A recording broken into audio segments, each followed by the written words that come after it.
আজকের রান্নার আয়োজনে ছিল শিং মাছ আর চিংড়ি মাছের রেসিপি। হ্যালো, আসসালামু আলাইকুম সবাইকে। কেমন আছেন আপনারা সবাই? আশা করি সবাই অনেক ভালো আছেন। আর এইদিকে আজকে আমি চিংড়ি মাছগুলো ভুনা করে নিয়েছিলাম। তো প্রথমে আমি পেঁয়াজগুলো খুব সুন্দর করে একদম বেরেস্তা টাইপ করে ভেজে নিয়েছি। এই যে দেখেন, পেঁয়াজের কালারটা দেখেই বুঝতে পারতেছেন। সবসময় তো পেঁয়াজগুলো একটু জাস্ট সিদ্ধ হলেই আমরা মশলা কষিয়ে ফেলি। তো আজকে আমি এটা বেরেস্তা বেরেস্তা ফিল নিয়ে আসার জন্য এই পেঁয়াজগুলোকে খুব ভালো করে ভেজে নিয়েছি। এরপর এই যে চিংড়ি মাছগুলোও একটু ভেজে নিলাম। আর এখন আমি টমেটো দিয়ে দিয়েছি। টমেটো দিলে মাছ ভুনা যে কোনো তরকারিতেই কিন্তু খুব ভালো একটা টেস্ট হয়। আর এই যে আমি এখানে মশলাগুলো সব দিয়ে দিলাম একে একে।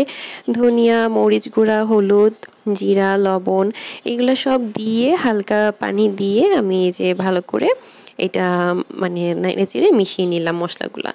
তো এই যে বলক ওঠার পরে আমি এইখানে কাঁচামরিচ অ্যাড করে দিলাম। আর দেখেন মাশাল্লাহ কি সুন্দর কালার এসে গেছে আমার তরকারির।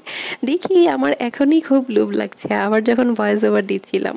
আর এই পর্যায়ে কিন্তু ধনেপাতা, এইটা হচ্ছে ফিনিশিংয়ের একটা মানে কি বলবো, আমার খুব পছন্দের ধনেপাতা ফিনিশিংয়ে দিই। আর হচ্ছে সবচেয়ে ভালো হয় স্মেল, খাবারের টেস্ট সব কিছুই অনেক বেড়ে যায়। তো এই যে ধনেপাতাগুলো আমি একটু সাইড দিয়ে মিশিয়ে নিচ্ছিলাম। তো আমার কিন্তু রান্নাটা অলমোস্ট কমপ্লিট। আর এরপরে কিন্তু আমি চলে আসব এই যে শিং মাছের তরকারি নিয়ে। তো শিং মাছের জন্য প্রথমে আমি এখানে পেঁয়াজগুলো ভেজে নিচ্ছিলাম। পেঁয়াজটা অনেকটাই ভাজা হয়ে আসলে আমি আবার এখানে টমেটো দিয়ে দিচ্ছি। আর আজকে আমি শিং মাছের রান্না করেছিলাম আলু দিয়ে। আলু দিয়ে টমেটো দিয়ে শিং মাছের ঝোল, বেস্ট কম্বিনেশন।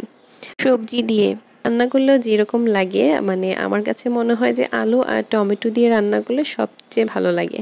আর ভুনাটাও ভালো লাগে, কিন্তু আমার কাছে মানে আমার পার্সোনালি অপিনিয়ন যে আমার কাছে আলু দিয়ে টমেটো দিয়ে ভালো লাগে। আপনাদের কাছে কীভাবে রান্না করলে বেশি ভালো লাগে অবশ্যই কিন্তু আমাকে কমেন্টস করে জানাবেন।